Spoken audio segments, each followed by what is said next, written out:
when you're looking off to the horizon, all you see is wildebeest and zebras, and you look off to the other side of the horizon, and all you see is wildebeest and zebra going off into the horizon. I mean, it's a scale you can't. I go back and look at the pictures, and the pictures don't even do it justice.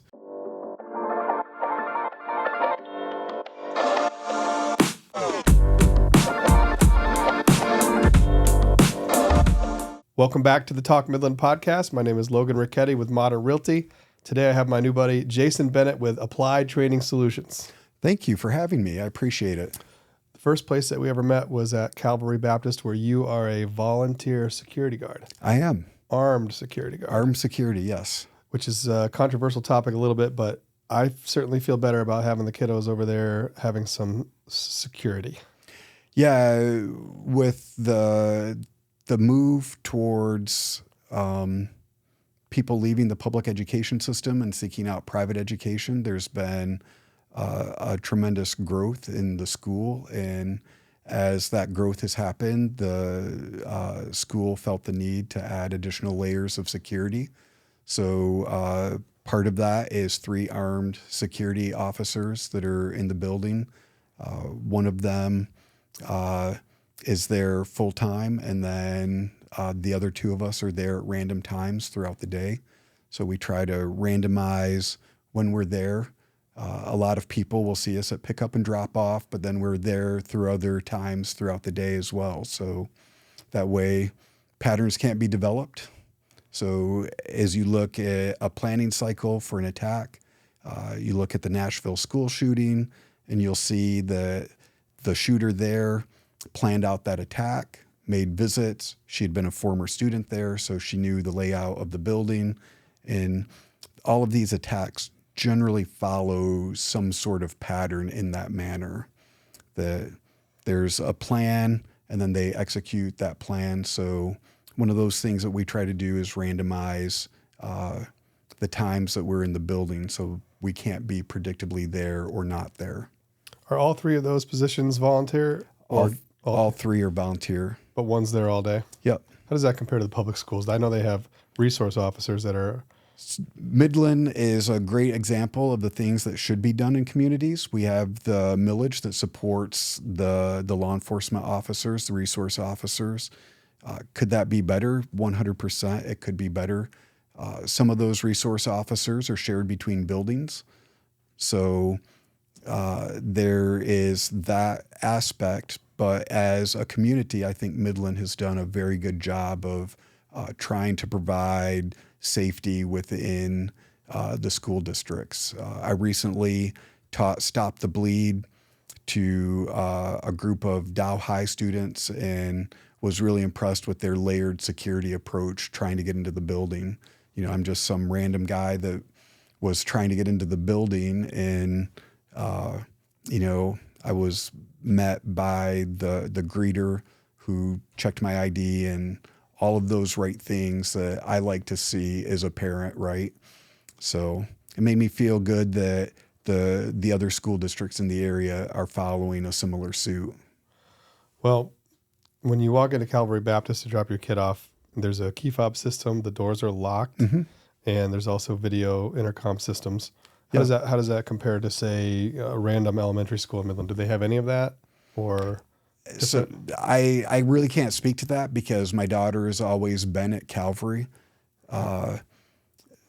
Growing up in downstate in Jackson, we didn't have anything like that. You know, the doors were always unlocked. Now I'm sure that has changed. I have some older kids, but even when my older kids were in elementary school, it was pretty easy to get into the building. But I would imagine that the buildings would be a lot like Dow High and have some form of fob system. My daughter's in the 6th grade. We just went to Reese to have a volleyball match, and the school there uses the elementary school for their gym. And the first thing that I noticed was they have a Sallyport entry system and a fob system on that elementary building. So as I walked in to that building. Those are just things that I look for and pick up as I go to different buildings. Part of that is a little bit of my background. I spent 15 years in the National Guard. The last 5 years of that, I did critical infrastructure evaluations. So I was a project manager of a team that went in and we looked at all different aspects, physical security, cybersecurity, and all of this was generating military construction funding for these facilities, right? So it wasn't an inspection to be like a gotcha sort of inspection. When people hear military inspection, that's the sort of thing that they expect. As we interacted with the post that we were at doing the inspections, I'm like, you guys know your security vulnerabilities better than what we're going to find in a week. So my job is to help find you the funding to fix these. So let's sit down, go over your vulnerabilities. And usually when you have that conversation that way, that takes the stress level off of them.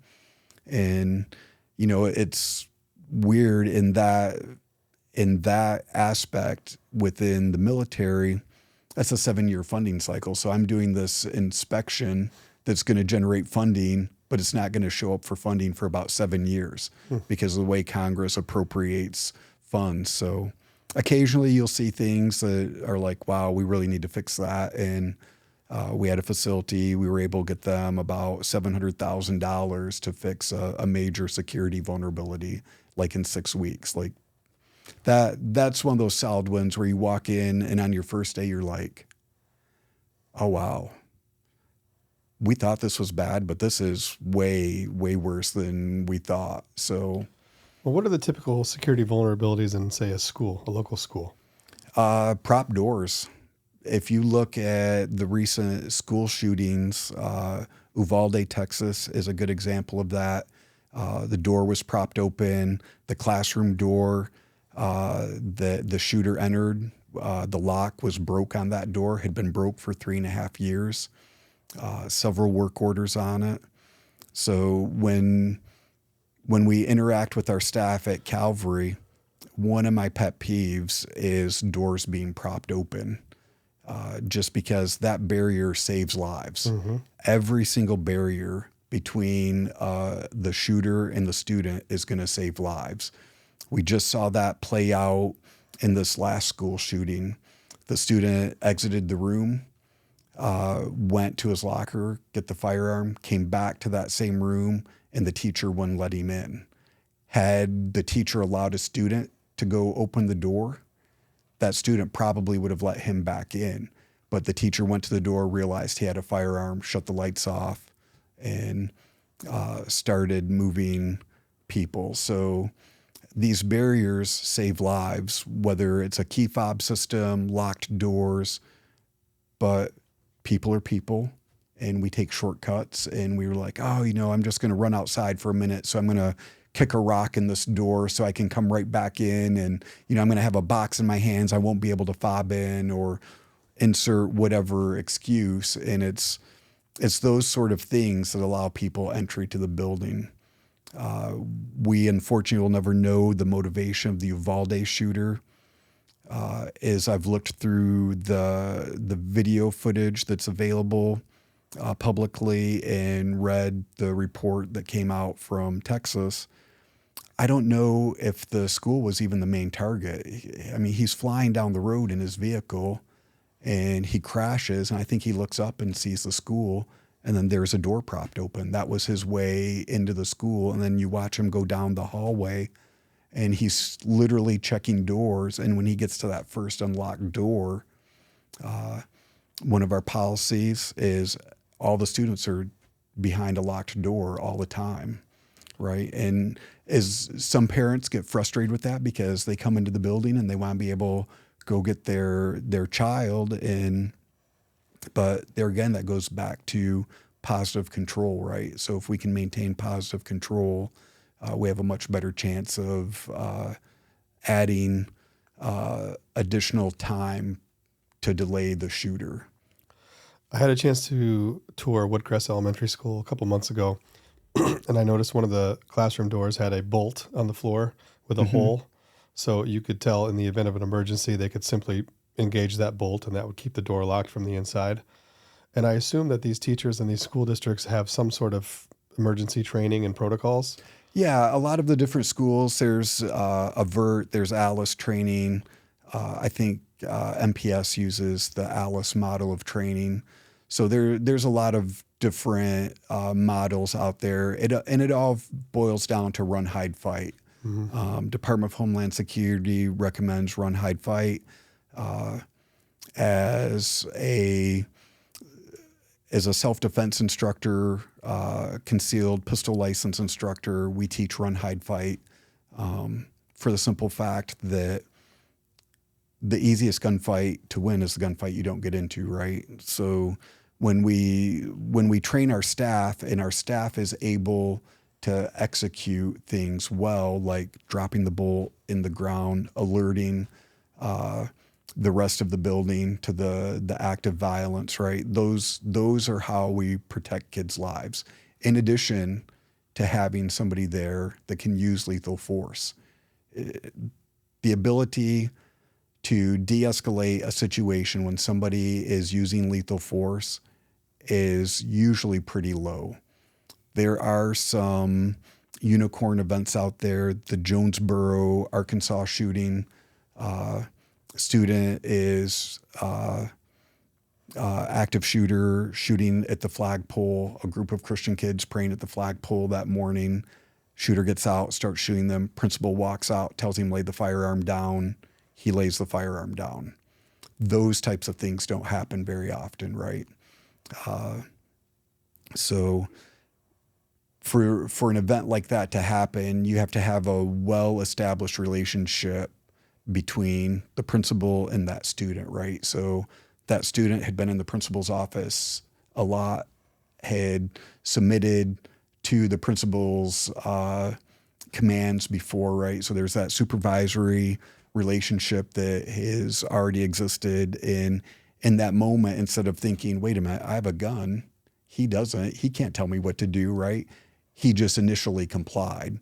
And in most of these shootings, you're not going to see something like that. You won't have that person that has that level of interaction with a person. So that's why we see most of these shootings end up either being shot by law enforcement or committing suicide. So what do you advise your daughter at school in the event, God forbid, I'm sure you've discussed it because of how passionate you are on this issue.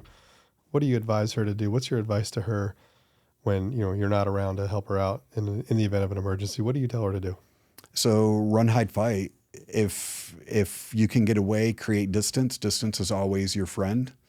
The farther that I'm away from the gunfire, the harder it is for them to hit me.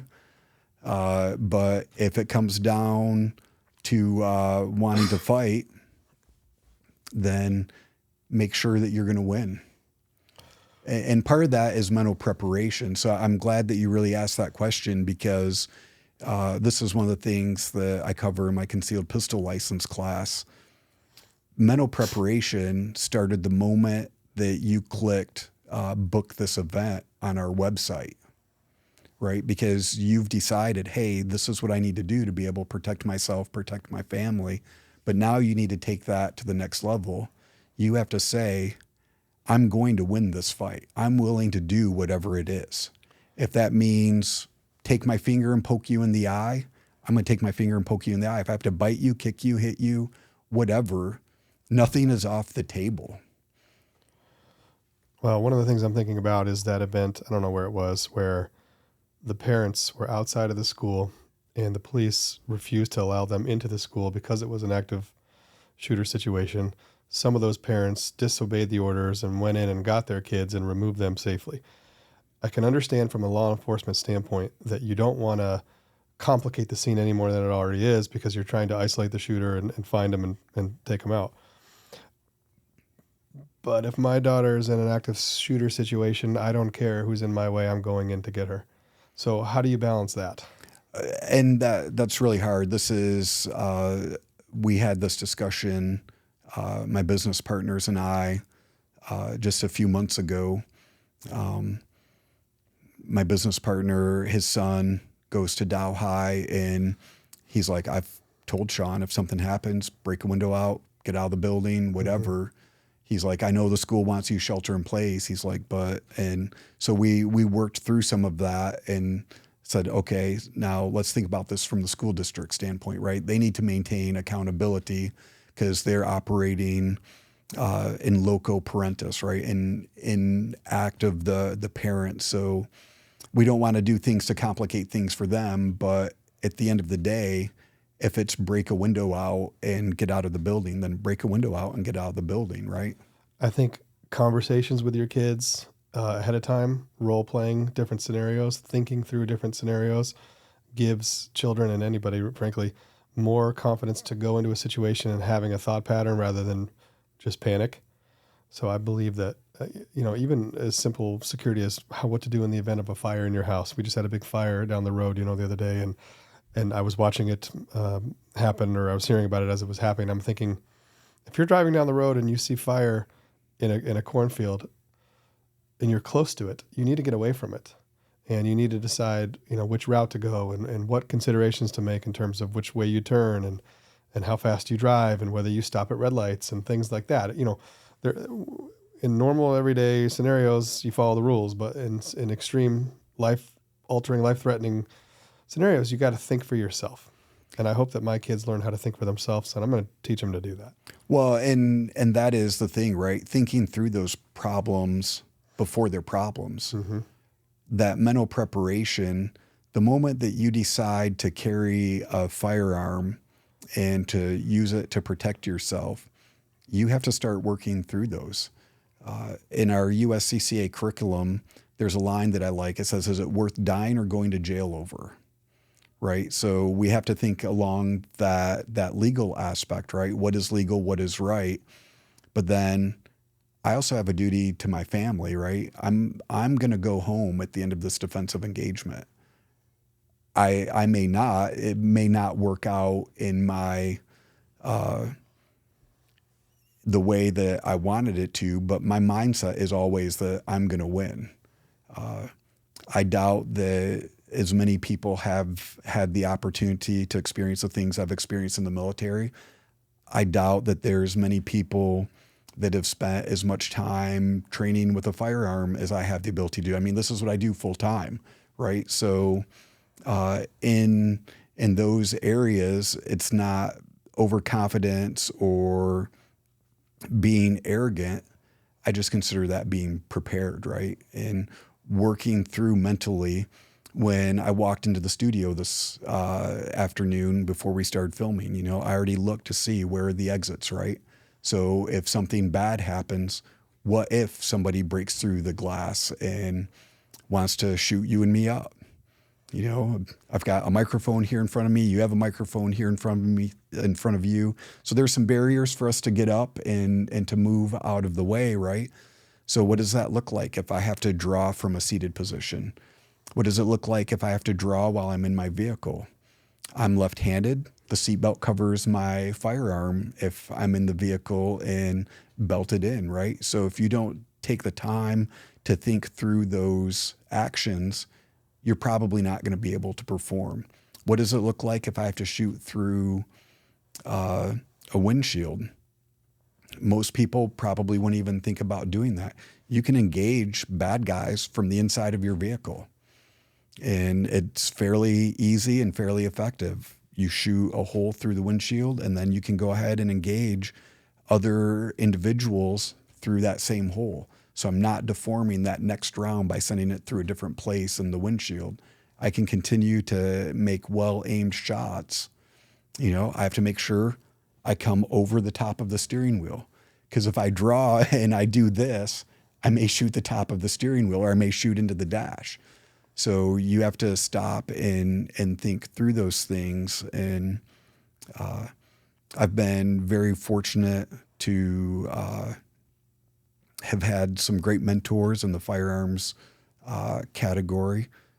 One of our business partners spent a long time as a Green Beret, spent time contracting for the different agencies within the government.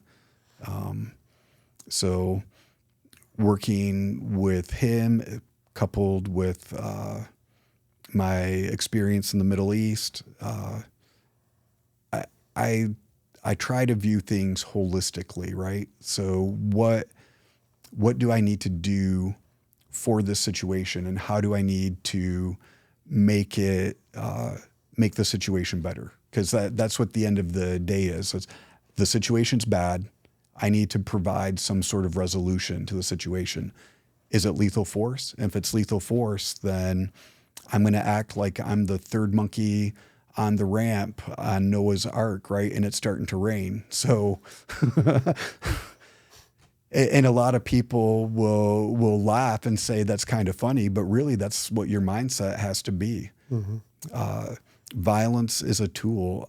I don't see that as a moral decision, and I don't say that flippantly. It's just me responding to the set of circumstances that somebody else has created. Let's talk about Applied Training Solutions. Okay. When did you open it? Where is it? What is it? What do you offer? So we opened in February of 21. It was after the COVID was well in place and the cost of ammunition was getting astronomical. Me and my one business partner, Craig, had been doing CPL classes for about 2.5 years before we formed Applied Training Solutions. We brought a third partner in. He was at one of our advanced classes. We have classes where we will teach people shoot through a windshield, like I alluded to. So he was at one of those classes, and on a break, we were just talking about how crazy the price of ammunition was. And me and Craig had started looking into different simulators. Him and I, with that military background, have shot military simulators and done those sort of things. And we had tried some, I won't say they weren't hokey, but they weren't the best fit for what we wanted to do. And so we met at Culver's one night, me, Kevin, and Craig, and we started talking about business plans, and we had our LLC back in about 8 days, and I started buying simulator equipment. And we opened up in May at the mall. The mall has been a great partner for us. We recently added firearms, so we're a federally licensed firearms dealer, so we're specializing in self-defense pistols. We specialize in fitting you to the pistol. You wouldn't run a marathon in ill-fitting shoes. You shouldn't go into a defensive engagement with an ill-fitting pistol. So the great thing about us in having the simulators is we can take a real firearm, put the laser simulator inside that real firearm, and then let you shoot it in our simulator. So you get to actually feel how that would, minus the recoil, right? You're not going to have the recoil and that, but you can feel the trigger, feel how it feels in your hand as you pull the trigger. Different firearms have different links of trigger pull, different links from how far the trigger sets inside the trigger guard. So there's a lot of different factors. Is it single stack? Is it double stack? Do I have small hands? Do I have large hands? What am I looking for? Am I looking for home defense, or am I looking for something to conceal easily? So these are all things that we really take the time to understand what the person wants out of their firearm. And that's not a knock on other firearms places. I worked at Cabela's when we first moved back here, and there's just a lot of people that have to be serviced. So it's like, hey, what do you want? Oh, you want a Glock 17? All right, great. Here's your Glock 17. Let's go get the paperwork started, right? You get that done, you go on to the next person. Not having that conversation as to saying, what is it that you want this to do? Is this going to be primarily home defense? Because if it's home defense, then we can go to a full-size pistol. You'll have larger magazine capacity. So there's trade-offs, right? If I need it for concealed carry and I'm going to wear cargo shorts all day long, I'm probably not going to put a Glock 17 in my cargo pants, right? I mean, you could. But we go to that level to see what it is that you're wanting this firearm to do for you. Okay, so you can go in there to Apply Training Solutions. you can buy a firearm, so you'll get good consulting for what's the best fit depending on your use, your size, your intents, all those things. You can also get concealed carry training, so you can go through the course to get a concealed carry license, and then you can also use the simulators. Is that an hourly rate, or how does that work? We do this in one of the other ways that we distinguish ourselves is all of our training is instructor led. So if you come in and want to use a simulator, it's $50 an hour, up to 4 people, and you have an instructor right there with you. We have 100 video-based scenarios that allow you to use of force decision making. So it's shot first person. Think Call of Duty, only real people on the screen, right? And I can escalate, de-escalate the situation based on how you interact with the people. So if you want to work on verbal de-escalation, we can work on verbal de-escalation with you. If you want to work on drawing from concealment and what your round placement looks like, because when the simulation's done, the great thing is we get to go back and watch it. Oh, that's really interesting. So we see where your shot placement is and the whole 9 yards, so to speak. So, all right, a young mom is in the mall taking a walk, taking a little break. She walks by your place. She's curious, so she walks in there and says, "What's going on here? I'm willing to try it." What would you take her through? So I would go through grip, stance, and eye dominance. Show her the pistol grip that we teach is called a thumbs forward pistol grip. And that really is the basis of our shooting. It's a military style technique.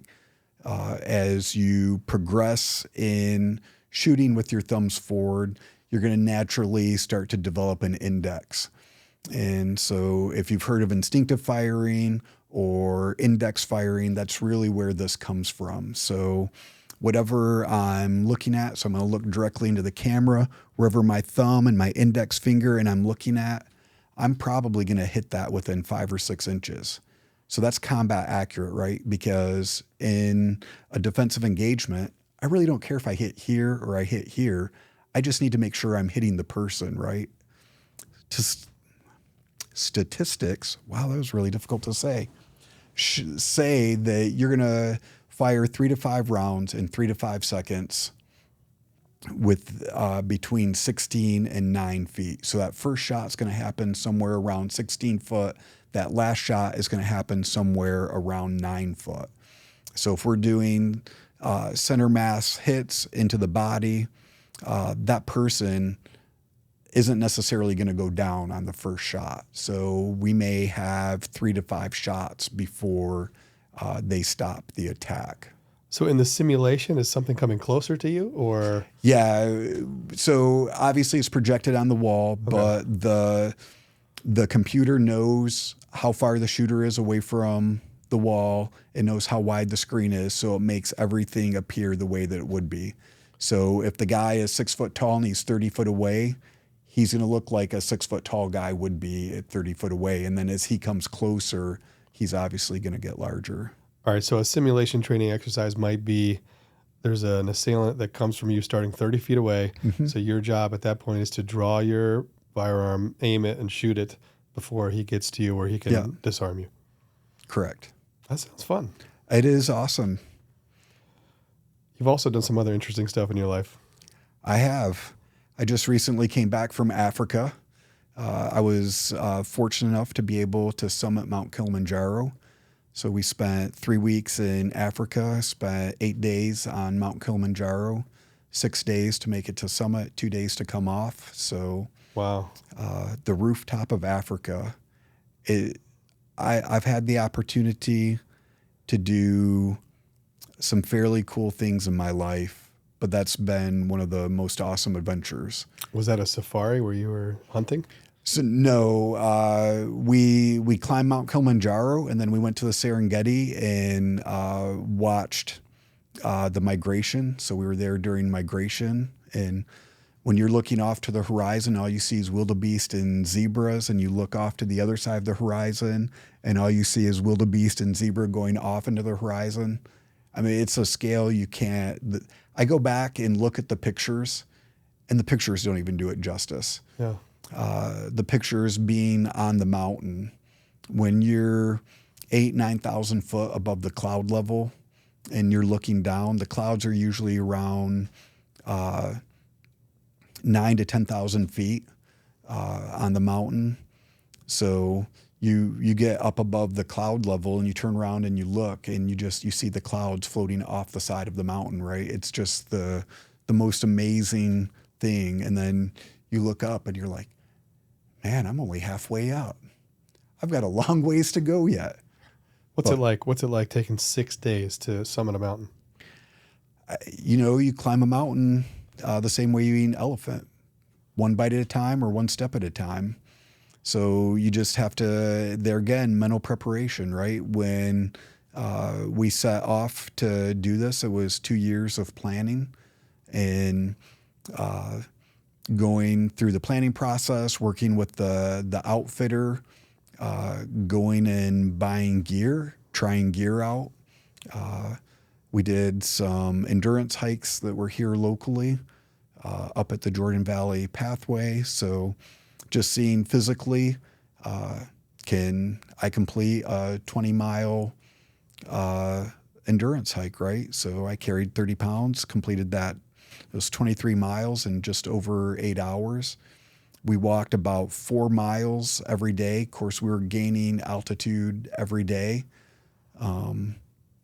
But the guides that we had were amazing. They would take us and we'd do acclimatization hike. So you climb high and then you come back and stay a little bit lower. And then the next day you get up, you climb high, and then you come back and stay a little bit lower. And why? So that allows your body to get used to the altitude. So the higher we go up, the less oxygen there is. In Kilimanjaro, there's no need for oxygen tanks like, say, Everest, right, where you have to summit with oxygen. So Kilimanjaro's 19,300 feet, 341 feet. And so there's not a need for oxygen, but the oxygen is getting much, much thinner. We had 15 people in our group, and one of the members in our group had tried to summit the year previous, but got altitude sickness, and they had to fly him off the mountain. So, and he was an ex-British commando, pretty fit guy, so there's not a lot of rhyme or reason to it. Some people are just more susceptible to altitude sickness. So they take you high, you'll stay high for a little while. We'd usually climb about 1,000 feet higher than we were going to stay, and then come back down to camp, and then get up the next morning, climb, go stay high for a little while. Man, I don't like saying that. That's that just sounds wrong, right?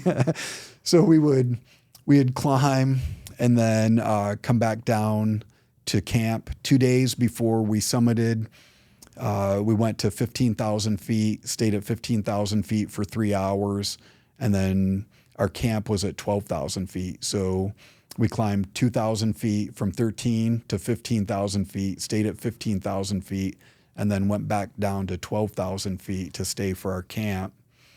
And then the next night we went to base camp, which was at about 15,500 feet. I don't understand what you gain from not just stopping at 12,000 and then going the next day.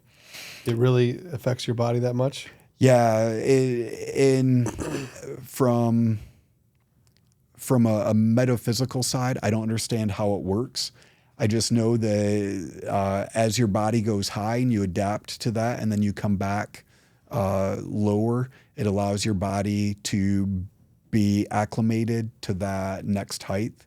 And so you start summit night at 10 p.m. So you're at 15,500 feet. You're going to climb 4,000 feet. So you're going to go from the 15,000 feet to the summit, and you're only walking about a half kilometer an hour. So from base camp to summit is roughly 6 kilometers, and it took us almost 12 hours to get there. Because it's so hard to move because you're breathing so lightly. Because you're breathing so light, and our outfitter put a guide or a porter with every climber, so they're monitoring you constantly, and that way they can help ensure that you make a successful summit. What's it like when you reach the top? Oh, it's awesome. When you're standing there and you're looking at the sign that says you've just summited Africa's roof, and you turn around and you look and you see the glacier down below you, because Kilimanjaro's an extinct volcano. So you've got this ginormous glacier that's sitting in the crater, and you're like, man, 4 days ago it was 80 degrees and I was climbing through rainforest, right? And today I'm standing on top of this glacier, and you're looking out, and I mean, you can see literally for thousands of miles. It's just, I don't have the words to adequately describe that. I wish I did. Lots of people in the last couple of months have asked me about that, and I'm just like, it's awesome. Jason, thanks for being on the Talk Midland podcast. Yeah.